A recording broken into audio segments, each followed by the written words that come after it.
1% of dudes rapping, they ain't nice as me. 98% ain't live the same type of life as me. The judge gave me life and then they sent me where the life is be. That level 4 with depth and vice, the type of stuff they like to see.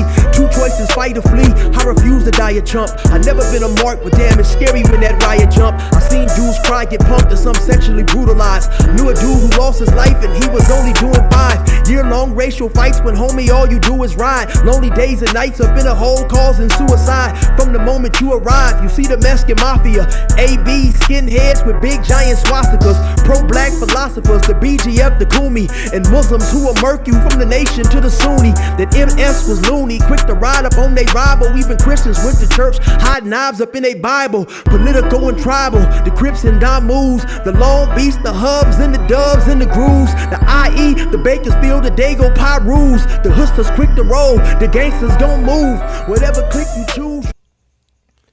Say what's cracking, YouTube? It's your boy 16 to Life, and I'm back like I'm on a parole violation. Yard down. Now, for those of y'all that's new to my page, in 1994, I got arrested. I was eventually sentenced to 16 years plus life. I served 24 years straight in the California prison system. Yeah, that's me gassing on that intro right there. And if you want to get that song, it's available only on a 10-song EP that you get directly from me on a digital download. I also have 2 other mixtapes, one with 16 songs, one with 13 songs. They're $20 a piece or $45 for all 3. If you're interested, hit me up on my email, 16tolifemusic@gmail.com. Cashapp, PayPal, or Zelle me $20, and I'm going to get it to you ASAP, man. Now let's get right into this video. So right now, you know, all day I've been doing some things, man. To keep it 100, man, I created me a Pacer account, and I'm trying to find some information, man. We all know what it is, right? I definitely found the individual that I was looking for. I definitely see this dude was SNY, and you know, I got to navigate through there, and I'm going to definitely get to what I need to get to pretty soon. And I guarantee y'all that, man. And then I'll come and, you know, give everybody what they're looking for. Anyway, so while I'm doing that, I'm periodically checking my my comments, right? And so I see a dude ask me a question. He asked me, what is the most points that I ever seen a lifer parole with, right? And so then I answered the question, and then I thought about it. I said, you know what, man? That would be a good topic for a video, right? And so let me go ahead. It's kind of late. I may or I may not put this up tonight. I may just save it for tomorrow, or I may just put it up tonight, and hopefully you guys check it out tomorrow, some of y'all. But anyway, you know, as I was thinking about it, I was like, you know what? That would be a good topic for a video. Okay, so because when I first came to prison in 1996, even if you had life with the possibility of parole, the way the system was set up, they were systematically denying every single lifer. I don't know exactly when, right? But at some point in time, the California voters gave the power of parole of a California prisoner, the final say-so, to the governor. Now, that means if the individuals who were on the parole board and those individuals were appointed by the governor, if they did happen to find you suitable, then the governor became in control of the final yay or nay. So they could say, okay, yeah, you're suitable, which means we find you eligible to go home. The governor would systematically, regardless of who the governor was, he would look over it. He would say, oh, no, I don't like this answer right here. Or one good thing they would use is the nature of his crime. You know, his crime was too vicious, or he does not have insight on his crime, and so they would deny you, right? And that's like maybe for the 2 or 3 individuals who they would find suitable every 4 or 5 years, right? So of course this attitude permeated throughout the prison system, and lifers knew even if they had life with parole sentenced by the court, they were stuck because the governor was not going to allow them to parole, right? And so of course it created a hostile environment, and it created a whole lot of negativity in the minds of a lot of lifers because they knew that they were stuck. So I got to prison, like I said, in 1996, right? Not too long after the 3 strikes law had went into play, man. And so just the attitude and the environment of lifers, it was off the chain. It was a lot of violence jumping off so on and so forth, right? No lifers were being paroled. I ran across some dudes literally who were on a 7-year to life sentence and had been in jail 30 something years, 7 to life, 25 years. Some of these individuals hadn't been in trouble for years. And so when I would talk to some of these dudes and they would tell me, man, I haven't had a write-up in 22 years. I went to the parole board and they treated me like a dog up in there. That is something that would get you very disheartened, and you like, damn, man, if this dude ain't got no write-up, I'm never going nowhere, right? And so that's how that's what the atmosphere was. I don't remember exactly. I think I had somewhere around 15, 16 write-ups. And so when you first get there as a lifer, other lifers are telling you, man, you can't get in no trouble, because if you get a write-up, say you get a write-up 1991. You go to the board 2001. You haven't had a write-up in 10 years. They are still going to get on your helmet, though, and punish you about that riot, man. About that write-up. Even if it's something as simple as not getting out the shower. A buddy of mine was taking a shower, and the guard told him to get out. Shower was over, and he, I don't know if he took too much time or whatever, but the guard ended up writing this dude up, and they hounded this dude about a write-up about not getting out the shower literally 10 years before he went up in there, right? And sometimes the guards, if they dislike you, and they, because the guards read your file a lot of times, and they would intentionally at times write you up if they got into it and you was a lifer, because they know that write-up would basically, harm you for years and years and years to come, right? And so that's how it was, right? That's what the environment was, and lifers had no hope, right? And so, of course, when you went in a place like prison with no hope and dudes is violent, you have, a lot of dudes, feel they have no choice but to participate and get cracking in what's going on, right? So now, in the course of all this stuff that's going on, you have lifers. A lot of these individuals in prison are extremely intelligent. A lot of these dudes study the law literally and know the law, better than some lawyers out there. So, of course, you have, and when I say you, I'm talking about male and female lifers who have been locked up for a long time, started filing these appeals and writs of habeas corpus, basically contesting they're continuously being denied when they went to the board, right? So basically what happened, to make a long story short, you had one or two of these writs that was filed be ruled on in the favor of the lifer, right? I remember there was a very famous judge known to be, I don't know if we want to say pro convict or whatever, but he had a lot of rulings in favor of the lifer. I believe his last name was Klein.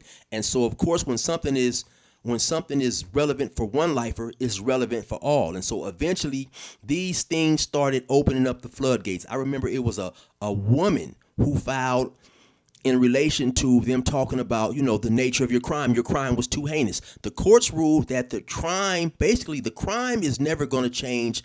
The person can change. And so little by little, these dudes started filing these lawsuits, and they started opening up the floodgates, right? So now I'm at CMC East, right? I want to say maybe 2009, 2010. One day they start passing out ducats to a lot of the lifers, right? We don't know what's going on. We get a ducat. We, tell us to come to the church at, a certain time, on Tuesday or Monday or whatever it was, right? So we all over there. Now everybody's looking around. People is looking around, wondering what's going on. People are noticing it's nothing but lifers up in there, right? And it's supposed to be some big information coming down through the pipeline that they're going to start letting lifers go, right? Now, I hear a lot of dudes in there grumbling, a lot of older dudes, right? And unfortunately for a lot of those older dudes, they just happened to come to prison at a time where lifers was not being let out. So, of course, they was disenchanted, discouraged. They didn't believe, anything was going to happen. I heard some of them grumbling like, man, what's going on, and then people got to talking about, it was supposed to be a release of the lifers coming soon, and they was going to introduce some type of self-help program. It was a pilot program called LTOP. The acronym was Long-Term Offenders Pilot Program, right? And so some lifers it was this one white dude I always used to see on the yard grumbling, talking crazy, but he'd always stay in the law library. This dude was very, very, very anti-CDC, right? And so, he was one of the main ones griping, saying, oh man, this is like the Cat X program they introduced like 15, 20 years ago, or however long ago it was. I guess the Cat X program was something, that was supposedly, some type of education or self-help group or whatever that was supposed to get the lifers out, and it never did anything. So a lot of these dudes was disgruntled, right? Lo and behold, so they kick open this LTOP class, right? You have individuals start going to this LTOP class, and these counselors in there are telling us, hey man, you guys are gonna start getting released. The prison is so overcrowded, right? But the governor feels they can't just release you guys to the public because, of course, it's going to be, a lot of mass complaints. So this program has been put into play. So the governor and, the people in the positions of the power that be can say, hey, these guys have had what was called EBT, evidence-based training, right? These individuals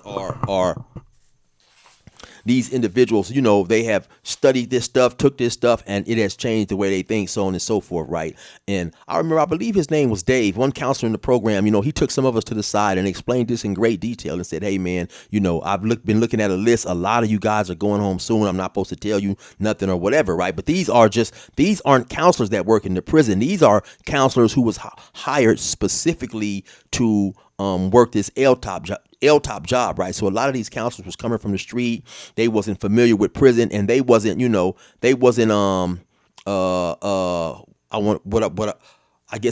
skeptical towards convicts and so on and so forth, right? So long story short, lifers started getting released, man. People started seeing lifers go home. I'm talking about some lifers, dudes who had came to prison and caught a murder in prison. You dudes who had 4 or 5 stabbings, right? To come back from the board smiling.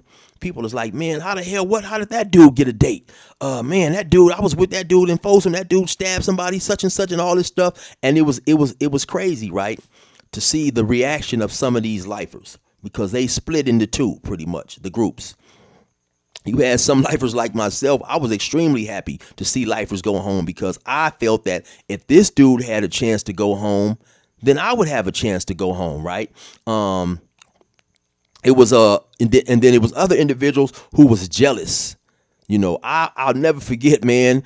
It was 2 cats from Compton. One of them was Big Marcellus, well-known Compton Crip, right?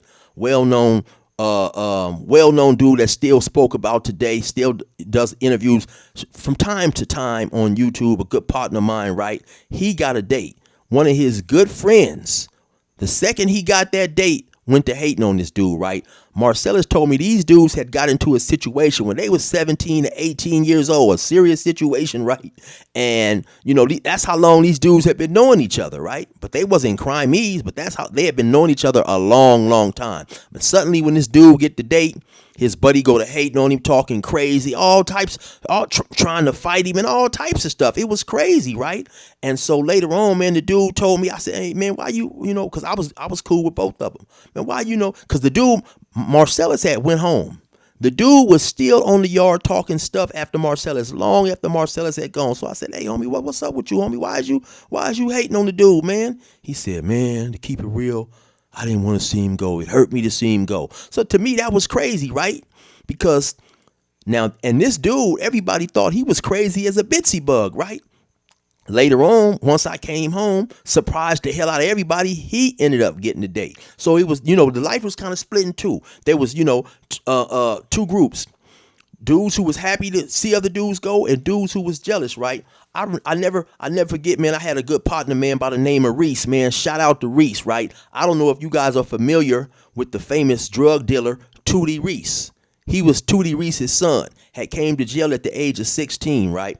On a life sentence. Now, well before they introduced this program, he had been telling me, hey, chill, man, come to these groups, man, come to these groups. I'm telling you, man, we got to stay ready. I say, all right, homie, I'm going to come over there with you, good dude, real solid, good dude. I'm telling you, chill, come to these groups with me. I never would go. This is before they had put the program into place, and I'm out there on a basketball court or doing what I'm doing. Hey, chill, every time you see, I'm telling you, homie, we got to get these groups in. when that LTOP program kicked in, he was one of the very first dudes to go home. Keep in mind, he had caught his case at 16 years old, and they later on they put into play a lot of special parole board procedures for individuals who had caught their case under the age of 18. Then they moved it up to 21. Then they moved it up to 23, saying that the mind wasn't fully developed, right? And this opened the floodgates. So back to the question that the dude asked me. He said, Chill, what is the most points you ever seen somebody parole with? And I told him, hey, man, to keep it 100, Lifers wasn't asking when a dude got a date, how many points did you get, right? And at some certain, because, okay, if you had 70, 80 points, right, it was going to take you, according to the point system, I think a level 3, I think was 49 points. So if you had 70 points and they taking off 8 points a year if you working, do the math on that. That's like 6-7 years on a level 4, right? And then if you happen to not be working or you get a write-up, they would add points. So at some point in time, CDC put the R on the back of the title, CDCR. The R was for rehabilitation. And at first it was just a farce. At some point in time, they really started to be more proactive towards rehabilitating people and making changes, or at least putting programs into place that would potentially help an individual get rehabilitated. And one of the things they put into place is, regardless of how many points you had, if you stayed out of trouble for a year, if you was level 4, you could request dropping down, going to a level 3, because the thinking was that there are no programs on the level 4. There's so much violence and stuff going on. There are no, when I say programs, I'm talking about programs in terms of self-help and self-awareness and self-analyzation, self-introspection, things of that nature, right? So even if they're on lockdown so much, sometimes a level 4 might be on lockdown 6-7 months, 8 months, a year, 2 years, depending on circumstances, right? And so those individuals would never get to that class anyway. Here's a buddy of mine calling me right now, man, an individual who did about 24, 25 years, maybe about 16, 17 years on Calapat on the level 4. I'm interviewing when I get a chance. We ain't gonna talk to him right now. He ain't talking about nothing. Anyway, though, so okay, I'm lost now. Dude messed me up, man. So anyway, where was I at, man? Talking about dudes coming home. So anyway, oh yeah, so the situation was that if you stay out of trouble now, even if you had 203 points, if you stay out of trouble for 1 year, you could request to come to a level 3 in order to try to, help you get in some of these programs. But if you got a 115, they would be sending you right back. So I seen a dude, man, hit level 3, a dude I've been knowing by the name of Cass from Pomona Necklin, right? From time to time, I mention a good partner of mine, man, Do Rock Creep. Do Rock Creep has a podcast called the Swang Low Podcast. Well, Cass from Pomona Necklin and Do Rock Creep and myself, we was all in the same building up there at Salinas. A situation happened. Them dudes went to the hole. That was the last I had seen them. That was like 96, 97, somewhere up in there. So I don't know, maybe this is 2013, 14, up pops Cass behind that program, right? Cass had a gang of points, but he had stayed out of trouble for a year, and now he was on this level 3, right? So back to the question again. The dude asked me, man, what's the most points you ever seen a lifer parole with?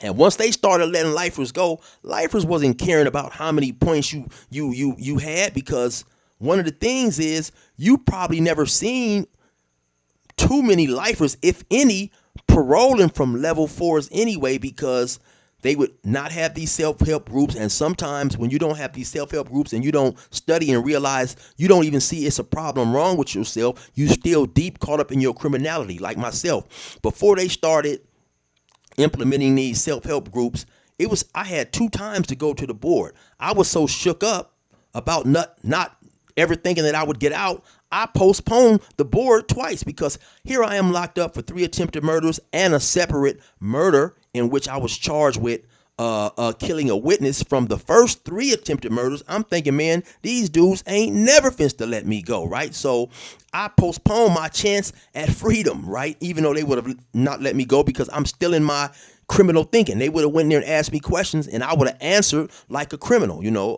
I would have avoided everything, denied, deflected, and not took accountability for anything, right? So now once they start doing these classes and stuff, and individuals are figuring out what's required, when you start seeing another dude, a lifer who you had possibly been knowing since 1993, 94, whatever, get a date. Dudes, all the other lifers was asking him questions, right? But these are the questions that they was asking, man. The main question one lifer wanted to ask another lifer who had got a date was, what did you get on your psych report? Your psych report is extremely important. They have high, medium, and low. And the psych report is probably just as or slightly even more important than your board hearing. Because if the psych gave you a high, meaning basically you had a high chance to reoffend, you could wrap it up, buddy. It was a wrap. If you couldn't go in there and convince the psych, which was very hard, especially back around the time I first came in before, because the psych would ask you a whole lot of weird questions, right? I mean, weird questions, right? A lot of these older psychs was raised on theories by Sigmund Freud. Sigmund Freud, they say, was a freak and a cocaine addict, right? And so they would ask you a lot of weird questions and just a lot of, weird questions that would piss people off and make people mad. Questions, have you ever thought of certain type of, out of place relationship with family members, and all types of weird stuff on the theory of the coked out Sigmund Freud. And so, that was extremely important. What type of psych rating did you get, right? If you got a medium, that was okay. If you got a low, that was extremely good. But you could be granted parole. You could be granted parole with a medium. I got a medium on my psych report. Basically, there is a medium chance for this dude to offend. So you didn't have to have a low to parole, right? Then another question they would ask is, how many 115s did you have, right? Because when you go to the parole board, when you go to a parole board hearing, they're gonna speak about your program and they're gonna ask you about your crime, but they're also gonna discuss your 115s. You have to answer and account for every single 115 you have ever got, right? And they want to know, what was your thinking when you got this 115? Why did you do this? Why did you do that? So on and so forth, right? So that was a question that the lifers always asked, right? And then of course they would ask, one of the main questions they would ask is, how much clean time did you have? Basically meaning, from the time you went to the board, how much clean time did you have between the last time you had got a write-up? Because the board, it was pretty much an unwritten rule, right? But the board wanted you to have at least 5 years clean time, right? So any lifer that you know or see or has came home because he was trying to come home, right? That's just the basics in a nutshell, right? If you want to come home, you have to stay out of trouble, and not all individuals did that, right? Some dudes was crazy. I would see some lifers actually go to the board and be found suitable, which means you're eligible to come home, and then it's a process. You have to wait about, I think it was 180 days. And some of these dudes would still be messing around with narcotics, cell phones, and I've seen a couple of dudes get cracked, and they would lose their date, right? Sometimes dudes would get a date, come back and get into a fight, lose their date. The second you get a parole date, if you get into any trouble, you can pretty much kiss your date goodbye, right? And people can believe me or not, right? There was only one individual who I disliked, man. And I did a story on this dude, and the name of that story was called Too Hard for the 2 Yard, right? This is an individual who I was on the 2-yard with, right? And he used to be talking tough and acting tough and flexing on other dudes. Me and this dude was cool. I had also known him from the 3-yard. We was cool. Chop it up, play cards together. This dude was cool, right? He wasn't a lifer. I get a date. I get found suitable. I tried to keep it secret, but somebody who works in the a convict who works in the parole board area heard I got a date and spread the word. I was trying to keep it secret. Everybody didn't need to know what was going on with me, right? But anyway, this dude hears that I get a date. I don't know when he found out. Then one day we sitting at the table playing dominoes, and this dude started talking crazy, right? Just disrespectful, lightweight disrespectful, lightweight disrespectful. So I tell him, man, what you want to do? Get up, let's walk, let's go get cracking. Let's walk back here behind the building. But the way CMC West is built, you can go behind the building, but it's a just like that fence behind me, it's another yard over there on that fence. So you could be back there squabbing and the police from over there see you squabbing and you get in trouble, right? And so we got back there. The dude, he wasn't trying to get cracking. I definitely wasn't trying to get cracking and mess my date up, right? When I was probably about 60 days to the house. But just the thought of why that dude would even do that, knowing that I had served all that time and now had a date, and he was just we playing dominoes. He just go to talking. Hey, look at this old IE ass nigga, or whatever the dude said, right? And I'm like, man, what the fuck is wrong with you? Oh, IE nigga. And so, we did what we did. We came back. Nothing happened. We came back and sat down, right? Continued playing dominoes. About a month later, he get into it with another OG from San Diego, talking crazy. OG, I'd been knowing the OG from Ironwood for a long, long time.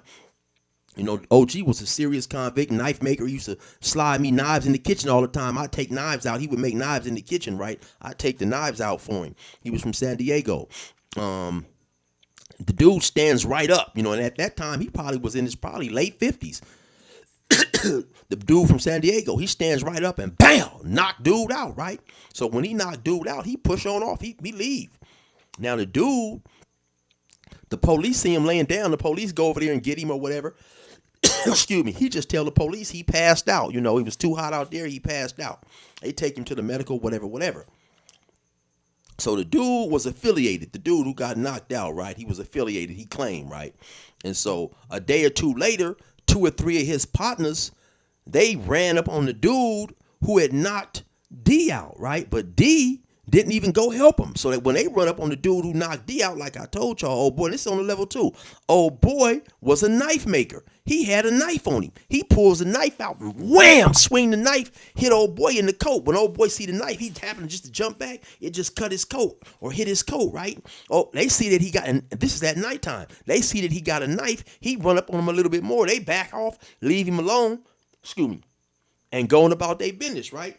But the coward dude who kicked the stuff all off by talking crazy over there while they was playing cards, he didn't even come help his partners who was rushing this dude because he knocked you out, right? That is the only dude who I have ever done a story about in malice, right? I put his face up on the thing, and if I see him today, we gotta get down on everything, right? That's the situation right there, man. But people who had life in prison, of course, after you didn't serve 25, 30 years, dudes is trying to go home, man. Like when I got my date and individuals found out, man, you get bombarded. Dudes want to sit down with you. They want to ask you questions and stuff. It's like you almost interviewing for president. All the lifers want to talk to you. Oh, and another question they want to know, of course, is who was your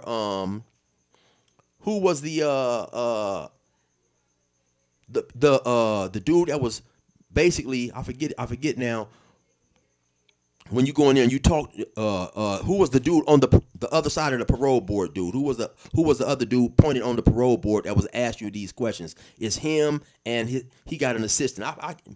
what they go by right now, I can't even it skips my mind, right? But anyway, that's the question they want to know: who you had, right? Because it was like 12. They had 12, dudes who was on the parole board somewhere around there, right? And they would send 4 of them, to a certain area like Southern California. 4 of them would be Northern California. 4 of them would be mid California, and they'd hold these parole hearings, and then they'd rotate. So sometimes, you would get this one, sometimes you might get that one, and some of them, of course, was known to be more generous in giving parole dates than others. Now, when they revamped the whole system, that's what I forgot to mention too.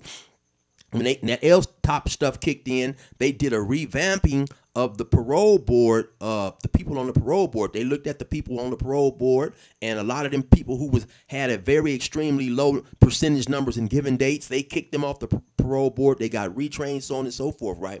There was a black lady, I forget her name right now, but everybody used to call her, a lot of the dudes on the yard used to call her Mother Love, because she was known for giving out a lot of dates, and if she wouldn't give you a date, she'd give you some kind words, give you some encouragement, and tell you what you needed to do to parole. Then it was other ones who people was didn't want to get those dudes because they know you was gonna likely get a denial, right? So those were the main questions that people was asking, man. Who was the person on the other side of your parole? The commissioner, that's what it was. Who was your commissioner?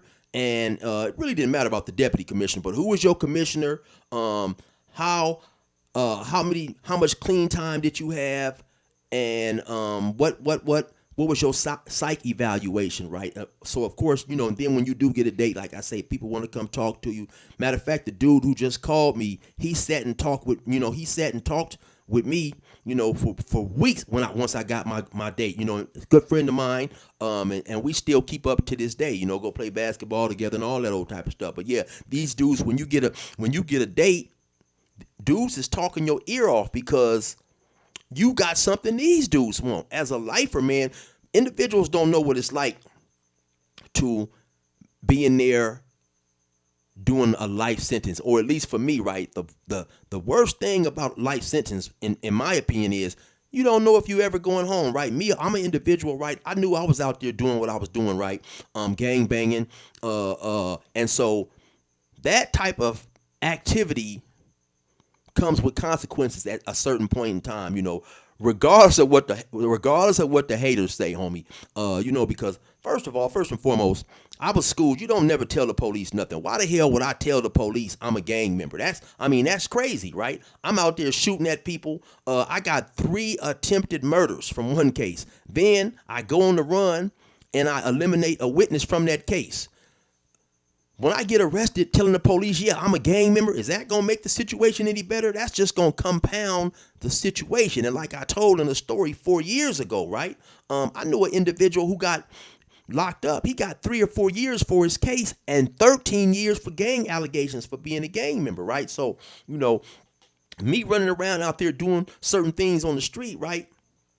I know there are certain consequences that comes with my actions. So I could handle being locked up and stuff, being in jail or whatever, right? But not necessarily knowing when you're going to go home is a tough pill to swallow, especially after 16, 17 years. I would say the first 10, 12, 13 years, prison is somewhat fun if you look at it in a certain light, right? Because like I say, I accepted my situation being in prison, right? So all this stuff comes with the territory. And then, you running across all these notorious gang members that you didn't heard of, or you might have heard about in stories, and so much stuff is going on. It's out there, fights on the yard. They like, hey man, listen, at today on the second yard, old boy to get stabbed, so on and so forth, right? Oh, is that right? Oh yeah, I'm supposed to be out there and catch me a seat, yeah. I'm gonna check this stuff out. Then maybe after about the 12th or 13th, 14th year, that stuff gets old. Now you hear, on the first yard, man, they finna stab old boy. Oh, is that right? Okay, I'm not even going outside, because now once the dude gets stabbed, you subject to be laying on the ground 5-6 hours, handcuffed. You know what I'm saying? Everybody out there laying shivering in the cold, whether it's raining cold or whatever, right? And so after a while, that stuff plays out, man. You get tired of the food. You get tired of, just talking to dudes, being around dudes all the time, the war stories. Now you're tired of the war stories. You done heard all the war stories. You don't want to hear that stuff no more. You know what I'm saying? There's no females out there. Your family members is getting old, passing away. So it's a whole lot that goes with it, right? And so for these individuals who try to come on here and try to pretend and act tough and, so, don't believe that stuff, right? I don't care what nobody says. Everybody in prison wants to go home. Some people may not be in a position to go home, and so they lose hope, they lose faith, and they deteriorate mentally, right? I told this story before. I was in Salinas Valley. I seen it was two individuals, man. They was crimees. One dude got discouraged and said, fuck it, I ain't never getting out. He threw us all his transcripts and everything that could have helped him get an appeal. He threw that shit in the trash. He like, man, fuck this shit. He got mad, fuck it, right? Threw that shit in the trash. His crimee continued to submit his appeals and kept fighting. Maybe about 4 or 5 years later, which is fast on an appeal. Maybe not even that long. They found an issue with him. He was called back to court. He got out and went home, right? So it all depends on if an individual is going to give up mentally. You have dudes in there who, like I said, when you got to prison, you're thinking you ain't never going to go home. So they fell deep into whoever they was hanging with, whatever they was doing, gave up hope, and started just doing all types of stuff, right? But at the end of the day, man, who doesn't want to go home, right? So anyway, man, y'all just let that sink in. You already know what it is. It's your boy 16 to Life. Resume normal program.